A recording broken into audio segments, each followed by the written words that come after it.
I literally was like, oh my God, this is my ticket. This is my only ticket. I was like, I would have said anything though. Like if they would have been like, did you eat human feces? I probably would have said yes to get medical treatment. But like after screaming in pain for 3 days, I was willing to say anything to get treatment that I needed taken care of. Oh my God. Oh, I had an infected gallbladder. My gallbladder is the biggest gallbladder the Clearfield Hospital or the Altoona Hospital has seen in years. I have 7 staples in my stomach. Hello, my name is Lindsay Ann, and this is Can't Stop One Step Warriors on YouTube.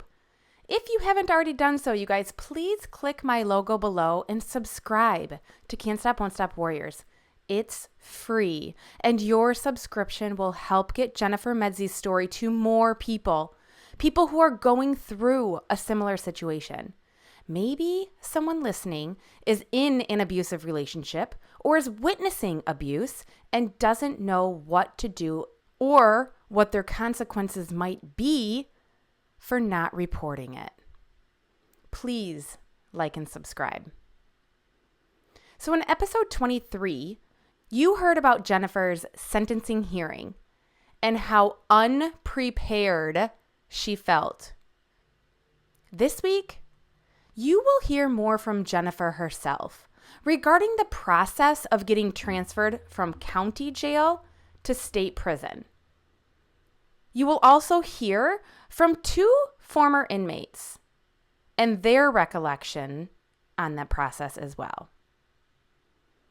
After the sentencing hearing concluded, Jen was handcuffed and escorted to the police car that transferred her back to CCJ.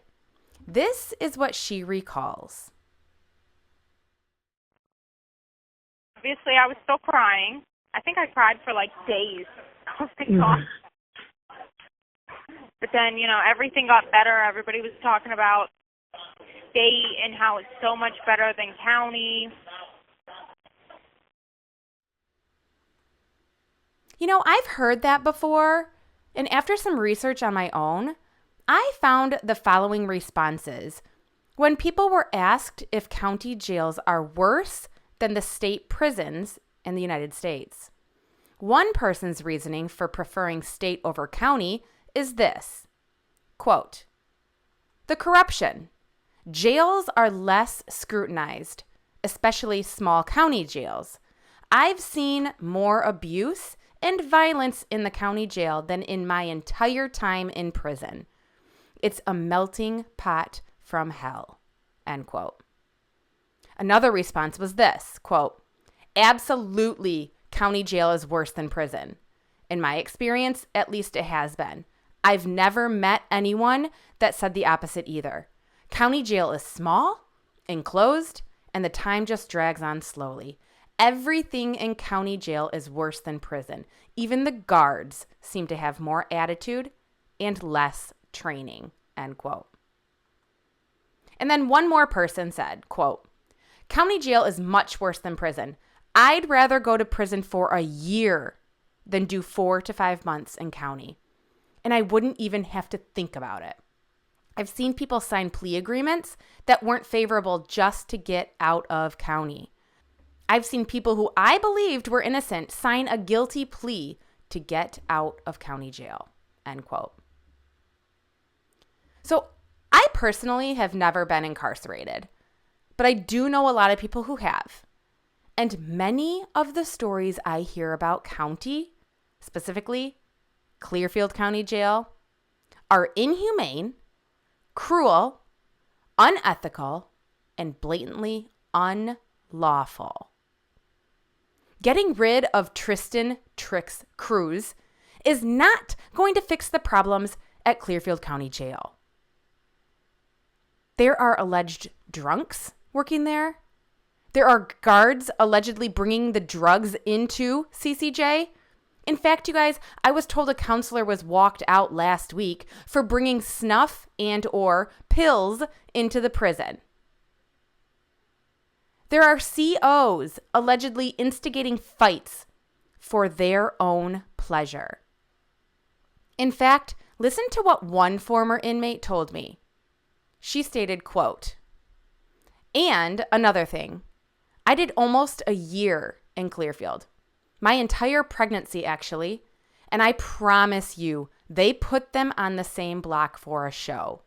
I got to go out with the guards every couple weeks and heard them talk about fights that were good. It also happened to me. The difference was I was pregnant and the one that was the assaulter. Still, it was a huge risk on them because I was 8 months pregnant and in no mental state worthy of a jail cell at that time. I then had everything stripped from me except my jumpsuit. I had nothing to set underneath my big belly, and I froze. And I was taken to isolation where the light was never turned off. So yes, Clearfield 110% sets up fights. They ask you who your enemy is. Some use it correctly. Otherwise, it's a game. Poor Jen and all of them girls. It gets rough in that little jail. End quote. Y'all, there's medical staff allegedly over-medicating inmates to the point of delusion and slurring words. I heard that with my own ears. There is a corrections officer allegedly denying commissary to inmates due to his distaste of the warden. There are inmates lying about drinking floor cleaner just so they can get the medical attention they need. In fact, listen to this. Well, I went through a medical emergency in the Clearfield County Jail. I had an infected gallbladder, and I got released from the jail to get my gallbladder removed. But the whole thing that happened was, like, the insane amount of, like, I was in agony for 3 days before I lied to them and told them I drank floor cleaner so that they would get me medical attention. Oh my gosh. Do you have, they just thought I was drug seeking. Like, they just thought I was trying to go to the hospital to get drugs. That I literally ate lunch, had a little bit of a stomachache after lunch. I just was like, oh, well, this is weird. I'm never full in jail. Like, why is my stomach hurting? And then I ate dinner, and less than an hour later, I was in agonizing pain. Like, I mean, crying on the floor, and, like, I don't cry in jail. That's just not, like, who I am. After multiple guards were notified and informed that I was puking for hours and hours and hours, I couldn't stop puking. I was laying on the concrete floor just crying. And at one point at some point I was like, the girls on the block are going to get tired of me puking because they can't sleep. And what's going to happen is I'm going to get stuck in the detox room. And then they proceeded to stick me in that detox room for 3 days. And I'm telling them that I refused my trays for 3 days. I was in agonizing pain, crying and screaming for help. And no joke, I was like praying to God. And because I was convinced I was going to die in Clearfield County Jail.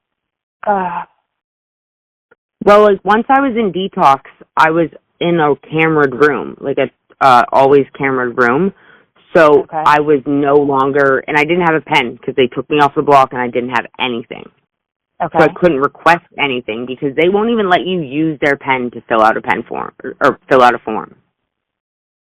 A lot of it was me just talking to. Yeah, they won't. Or no, the nurses. The nurses can't let you use their pens because people had stolen them before. Oh my God. Like, unless you have a flex pen, you're SOL. They literally tell you, like, we can't let you use our pen to fill out a sick call. I got to see Mike Bell that night, and he literally, like, didn't care at all. And I just had blood work done, too, right? Like, the week before this happened. Twice. They did blood work on me twice.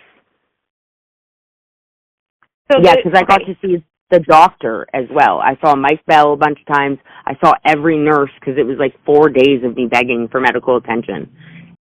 The guards would come and check on me every 15 minutes because I was under medical observation. And so when they would come and check on me, I was verbally letting them know, like, I need medical attention. Like, I need to see a nurse. And then once I saw the nurse, I was like, I need to see a doctor. And then I saw Mike, and then I saw, what's the other guy's name? I can't remember the other doctor's name. But, like, none of them took it seriously at all. They all just came and put me in more pain, pushing on my stomach and listening to my stomach. And they all pretty much just told me it was gas. They literally gave me Pepto-Bismol and Tylenol. And we're like, and they told you it was gas.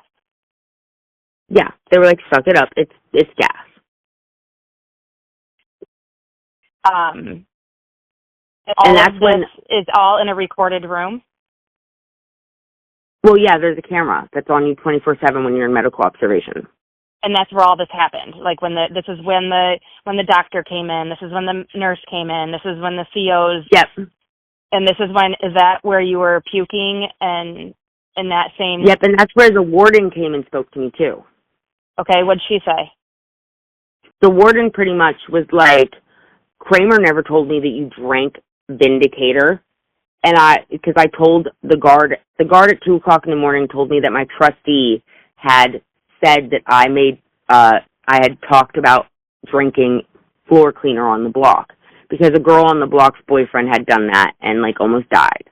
So I just was like making jokes about it. I was like, girl, let's drink some Vindicator, go shot for shot. Like, just like having a laugh about it. And my trustee had like told the guard that. I don't know if she was like trying to prevent my medical treatment or what. I don't know what her intent was there. All I know is she kind of might have saved my life because like when Kramer asked me if he was like, I'm not going to yell at you. I just need to know because you said that you drank Vindicator or spoke about drinking Vindicator on the block. Did you do that? I was like, oh my God, he was like, and I don't suggest you saying yes, you did, just to get medical treatment. I literally was like, oh my God, this is my ticket. This is my only ticket. I was like, I would have said anything though. Like if they would have been like, did you eat human feces? I probably would have said yes to get medical treatment. And the warden came and was like, no, I was never told that you drank, because Kramer told me that he was going to tell the sergeant, which was Cobalt, which was on duty. Cobalt was supposed to tell the warden that I'd drink in floor cleaner so that she could because they ended up calling the doctor. And the doctor was like, when he comes in the morning, he's going to see you. And they didn't even come and see me until like after lunch. And then it all like happened. After you had said that you drank floor cleaner, it took them still like.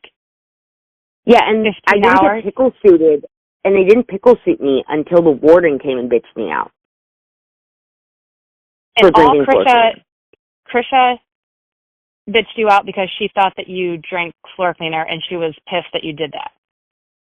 Yeah, she was pretty much telling me, like, that I was going to get in trouble for drinking floor cleaner. They were, like, threatening to keep me in jail longer. But, like, after screaming in pain for 3 days, I was willing to say anything to get treatment that I needed taken care of. Oh, my God. Cobalt literally told me that I wasn't going to see Mike Bell again after I saw him the first time. He was going to come and check on me a couple hours later.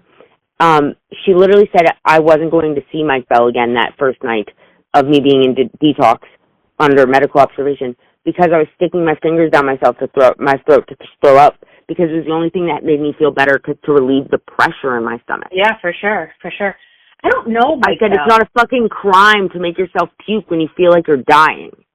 And they were like, they did not care at all, not one little bit. They just came and poked around and prodded on my stomach and made it worse. And I mean, every day I was begging to see the nurse and have the nurse come and check me out, and the nurse came. And like, literally, the first day they gave me Pepto-Bismol for it. And I ended up throwing up Pepto-Bismol. The second day, they literally gave me Pepto-Bismol and Tylenol. And that was it.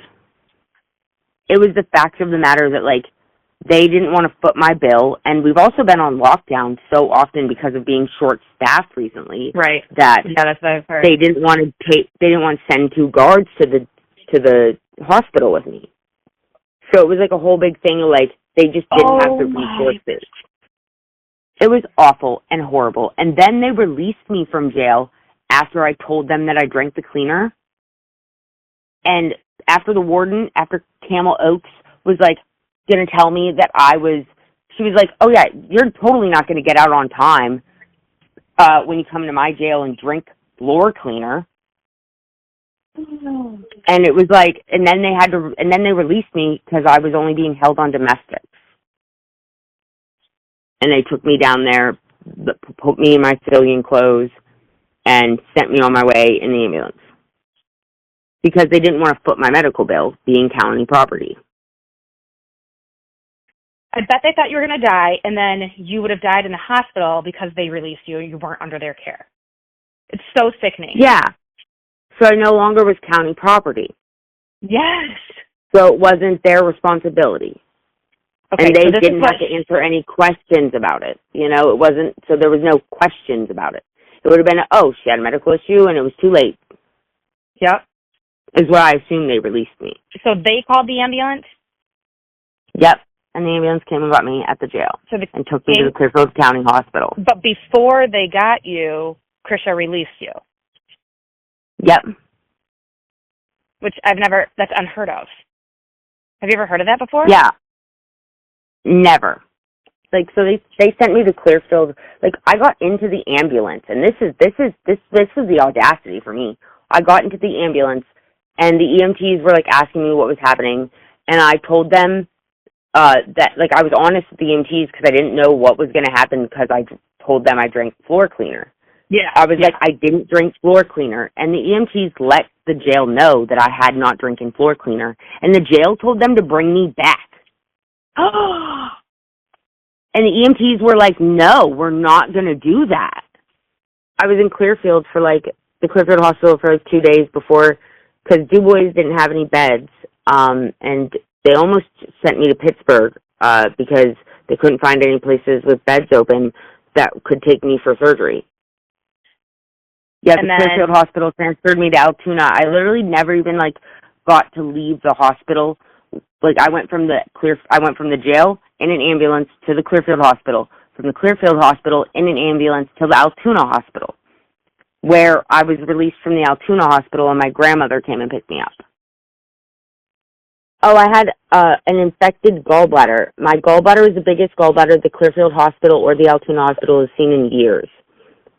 I have 7 staples in my stomach because they had to enlarge one of my incisions to remove it. Like, there was 4 days of treatment for the infection before they even removed my gallbladder because it was so infected. Did it happen? Do you know how? I don't even know how does that happen? Do you know? Food. Did it happen? Like, food usually flares that stuff up. Like eating, like, jail food. I was curious and wanted to learn more about gallbladder infections to the point of removing the gallbladder altogether. And FYI, the medical term that this former inmate was diagnosed with is cholecystitis. And according to the Mayo Clinic's website, symptoms of cholecystitis may include severe pain in the upper right or center belly area, pain that spreads to the right shoulder or back, tenderness over the belly area when it's touched, nausea, vomiting, fever. Cholecystitis symptoms often come on after a meal. A large or fatty meal is most likely to cause symptoms. When to see a doctor? Make an appointment with your healthcare professional if you have symptoms that worry you. If your belly pain is so bad you can't sit still or get comfortable, have someone drive you to the emergency room.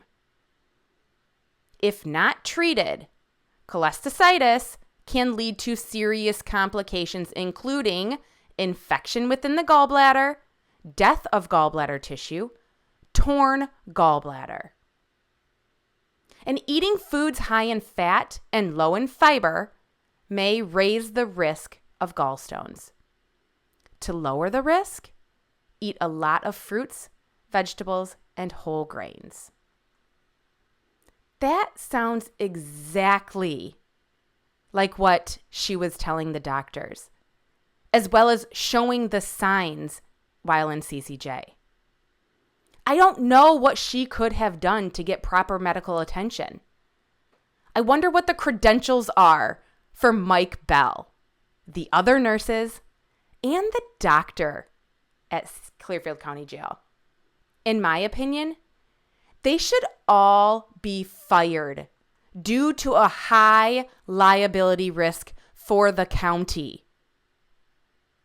I wonder if this was one of their loved ones in agonizing pain for days, if they would have reacted the same nonchalant way with the bullying tendencies.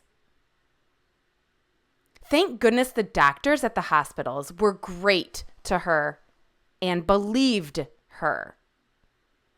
Let's hear a bit more before getting back to Jennifer's experience.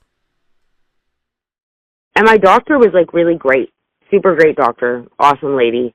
She was like, I was fighting for my life taking your gallbladder out. She's like, I had to drain 200 cc's of fluid before I could even move your gallbladder. She's like, and then your gallbladder was so big, we couldn't remove it from one of the incisions without enlarging the incision. Do the doctors know that this happened while you were in jail? Yep. I made sure I told every doctor and every nurse that. Like, if they were willing to listen, I was like, yeah, I just got out of jail. Yep. And, like, every doctor, and, like, they made notes of it in my chart that, like, she said she drank floor cleaner to the jail to get medical treatment, but she did not. It would have killed me if they would not have removed it. Miserable. Absolute misery. And the whole time, my mom was just like, you have to, like, do something about this. And the only thing I could remember was when I was in the jail this time, you made a video about the warden. Yes. And she was very upset about it. Oh my God, she was so pissed. She was so like, literally no joke, like she was steaming. Everybody's like talking shit about it. She said that like somebody said on the block that she was like talking to lawyers about that video. Why are you blocked from the whole jail's phone list? Well, nobody can add you to the jail's phone list to call you from the jail ever. Like, you are blocked from the jail. Like, Welker cannot prove your number. Yeah. You were told that? Oh my God. Yeah.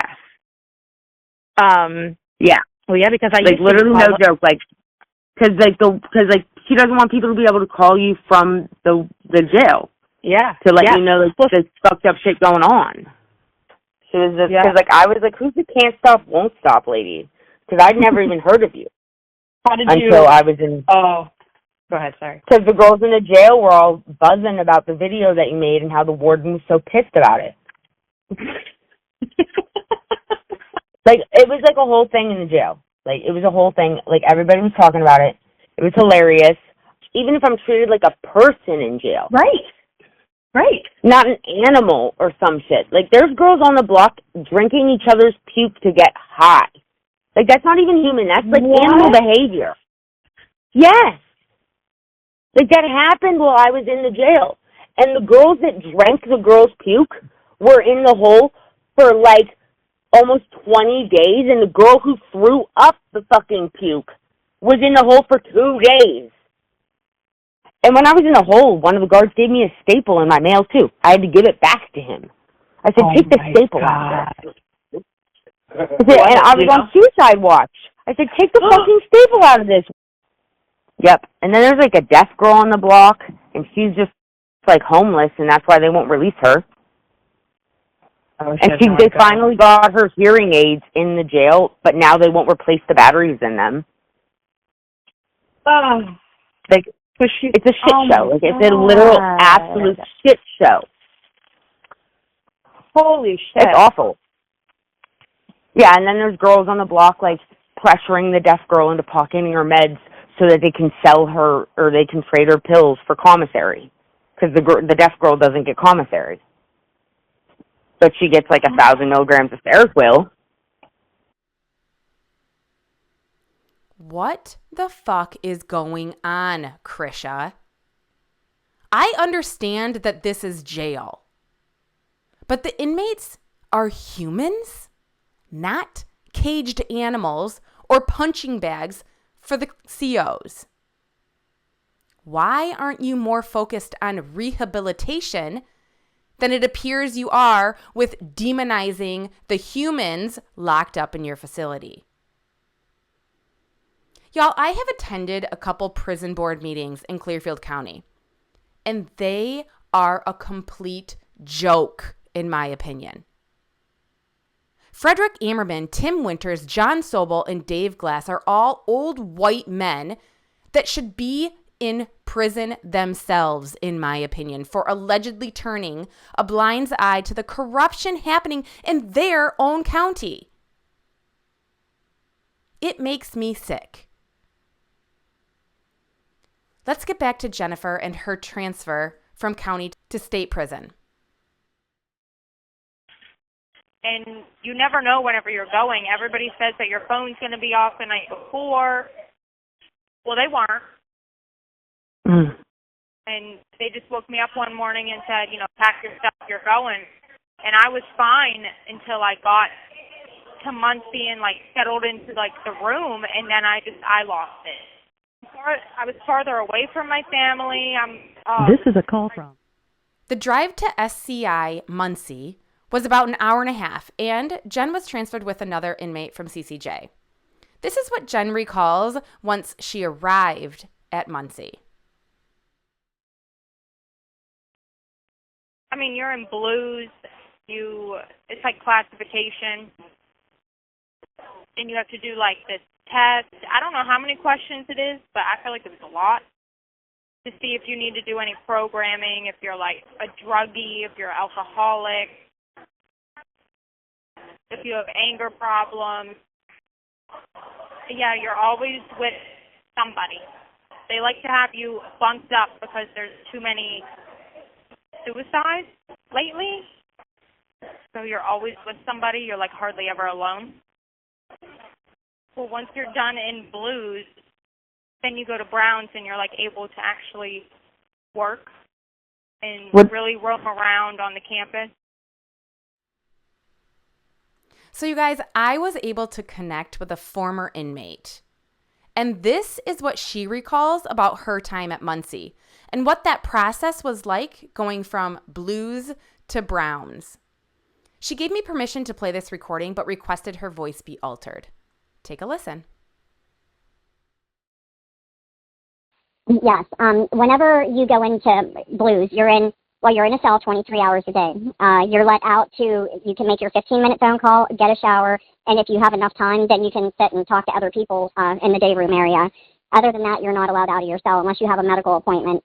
Some of the officers I'm sure it's like this everywhere, some of the officers were just awful. There was one there that was a guy, and he was terribly perverted, and he would almost intimidate you if you weren't one of the ones that would flirt with him. I don't know if he's still there or not, but his name was McMillan. At Muncy? Yes. Oh, so how long are you in your cell 23 hours a day until you get your blues?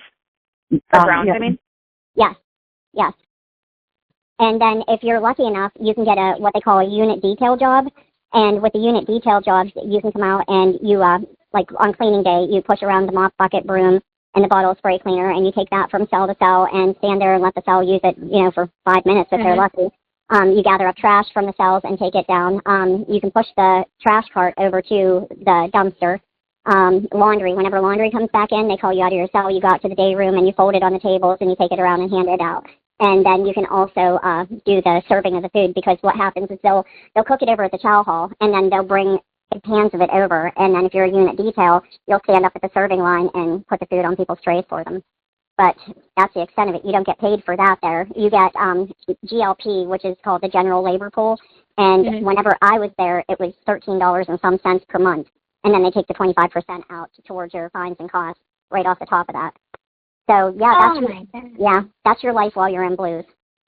And then who decides when you get out of the blues? You have to meet with the psychologist and the unit manager. They have you do IQ tests. They pretty much want to know your whole history, and that's what they'll determine your programs will be whenever you're actually sent up to either Cambridge or you're put out in blues. You go through a lot of process with that. Different psyche valves and IQ tests and just meetings with them, and you'll have your physical, and I'm trying to think what else they do. How long did it take you to get out of your blues into your brown? 4 months. What? Yeah. So Jen was in SCI Muncy from the end of November of 2017 until the beginning of April 2018. This is how Jen found out she was being transferred to SCI Cambridge Springs. Yeah. I was at work whenever they told me to come back that I had to pack out. I thought I was going home. I was like, oh, my God, something happened. And then they said, you're going to Cambridge. And I'm like, oh, my God. Oh, so you thought you were coming home? Yeah, I did for a couple seconds. And when she arrived at Cambridge, she went straight into her Browns, roamed the campus, and got a job. But y'all, listen to this. The pay scale in prison is sinister, in my opinion. Well, I mean, I do labor crew, so I do everything except plumbing, electrical, HVAC, and painting. Well, I mean, sometimes we do that stuff because they're a little slow around here. But right now we're going to be pouring concrete, cement, tomorrow. The pay sucks. Oh my God, it's terrible. I started at 19 cents. An hour. An hour. Slaving. God, it's terrible. Sweating like there's no tomorrow, getting hurt. 19. And so then how long were you at 19 cents? You're there for 60 days, and then you get a raise. And what's your raise? A penny to 2 pennies. Oh, my God. It's crazy. Oh. It took me years to get to 50 cents. Did you guys get that? Jen was making 19 cents an hour, working 6 hours a day, 5 days a week for her first 3 months, with 25% being taken out for fines. That's $1.14 per day and $5.70 per week, which comes to around $22.80 per month for manual labor. And then when you take away 25%, it comes to making around $17 a month. So you make 50 cents an hour now? Yeah. And it took you years to get there? Yeah. And I worked there for 6 years, and it took me probably, 3 or 4 to finally get to 50 cents. And then where do you go from there? That's the max. So you don't go nowhere. Oh, my God. I get everything now, but they used to take 25%. For how long? Until it was all paid off, and since it's all paid off now, I get all of it.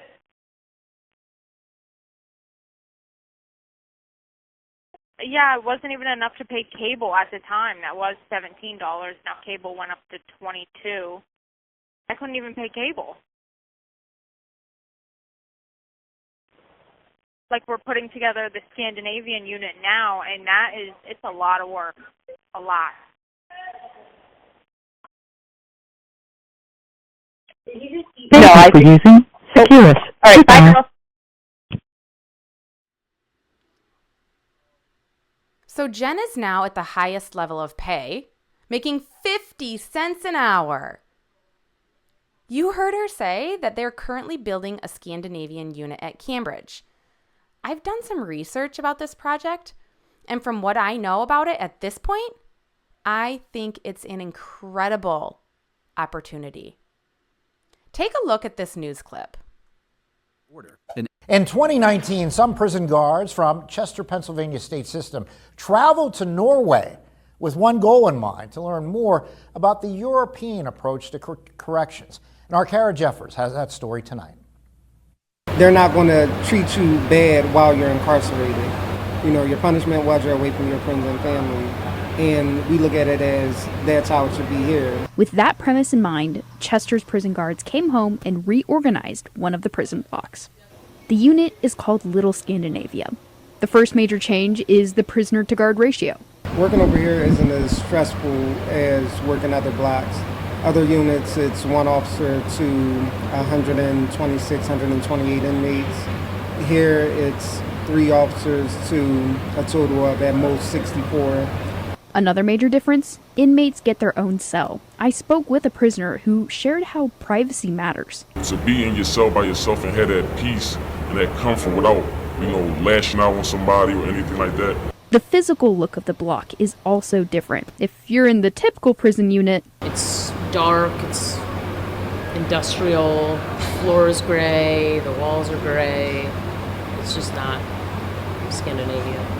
Scandinavia has modern furniture, lighter colors, there's plants. The cells have one bed, they can paint their walls, they have a full kitchen, they have laundry. access to hobbies combined with other prison programs prepares inmates for re-entry. We get to go to the store, we get to go to ShopRite and learn how to cook, learn how to clean properly. I never knew how to wash clothes. If we continue to look at things in a punitive way, we can't encourage people to change. And crime is a behavior. And we have to correct behavior. What a brilliant thing to bring to our U.S. prisons. What a novel idea Scandinavian prisons have come up with. It appears they want their inmates to be successful after their release, whereas it appears our prisons prefer frequent flyers.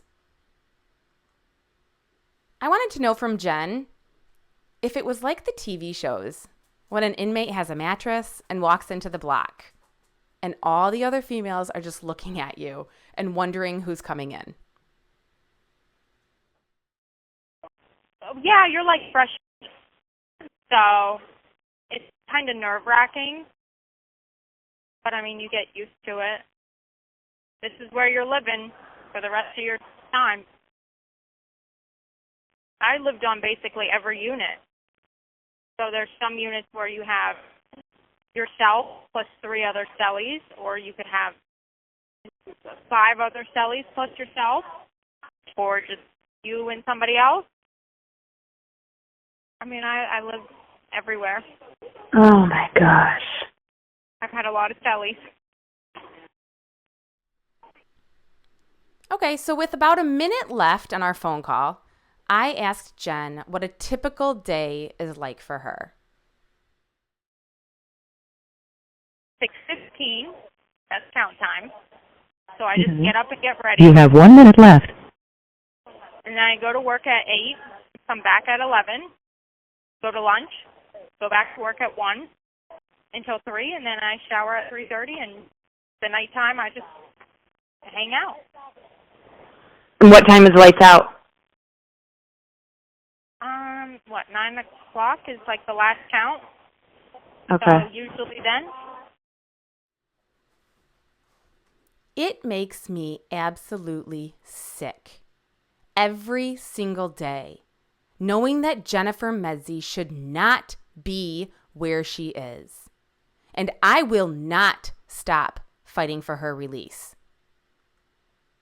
Before we go, let's finish with a short clip from a former inmate. Like I said, I was in with Jen. I didn't know her real well, but I got to know who she was and everything while she was in Cambridge, and she's such a sweetheart. She really is. So quiet. She kept to herself, and I keep up with all of your podcasts, and I cannot believe what they did to her. I really can't. It's very sad. So like I said, I did not know Jen real well. I I knew who she was, and then we started working in dietary together. And I mean, we didn't have a lot of interaction together except for like saying hi, how are you? And but I felt bad because she's so young, and she was just very timid, very quiet. You know, it's heartbreaking. But now that I've seen more and listened to like the interviews and, you know, the police interrogation was crazy. I mean, repeatedly, she told them the same thing over and over again, but it was just like, I feel that she was given no choice but to say, you know, that she did something, or, you know, it's just. Yeah, she just wanted to go home with her mom. She just wanted to go home and go to church. Yeah, I never knew her. Like, she never caused any problems up there. Like I said, she seemed real timid, real quiet, seemed to keep to herself.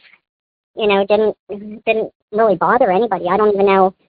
You know, we weren't on the same unit together living. Yeah, Cambridge is very petty. Cambridge is very, very petty. Yeah, and I know that there was a few sergeants up there. There was a couple decent ones, you know, but I know that there was a couple up there that were real arrogant and treated the inmates like shit.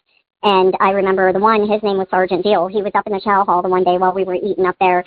But he was on one the one day and was walking around saying, I don't know who you bitches think you are. You're all just numbers. And then making comments of whenever an inmate passes away that's there, then the officers go and play their state number in a lottery. Like my number was.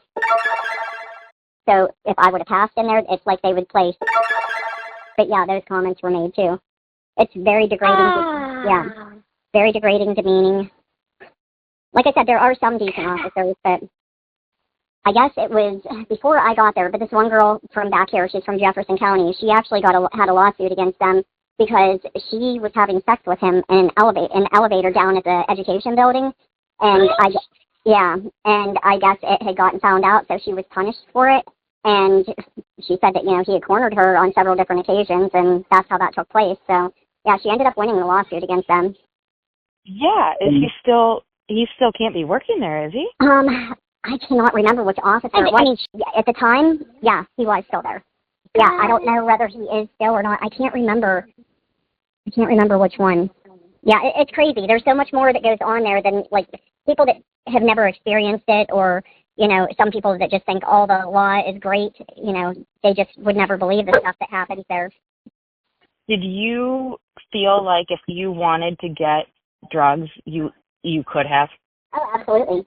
Yeah, and that's why they changed up the mail system, because they said that all the drugs were coming in by the mail, and it's not. I mean, my boyfriend, he became addicted to Suboxone for a while, and it was a CO that was bringing it in, and one of them ended up getting arrested. They got information on her bringing the Suboxone in, and they had recorded phone calls with her and inmates, and so what they did was they made an arranged deal where he was supposed to be going to pick up the Suboxone for one of the inmates to bring in, and she would get a set amount of money for it. Well, here it was the cops that met her, and so she got charged. But you heard about that, but then you never heard it. Yeah, you heard about that, but you never heard anything else. So where is he? SCI what? SCI Forest. I love it. I love what you say. I do. It's great. You know, and I mean, you say what so many people would love to say but are too scared to say, and I just think it's great. So yeah, it's just a bad area here, a real bad area here. I'm not sure exactly what other places are like, but I know Clearfield and Jefferson are very small, very bad. You know, people know so much stuff about the judges, and that it's crazy, but they can still be judges, and, you know, like them partying. You know, it's definitely, I mean, I've known that about Terry and Ammerman for years, and then also for Dora. So, but I mean, with the two Clearfield County ones, I heard that. Geez, I was a teenager.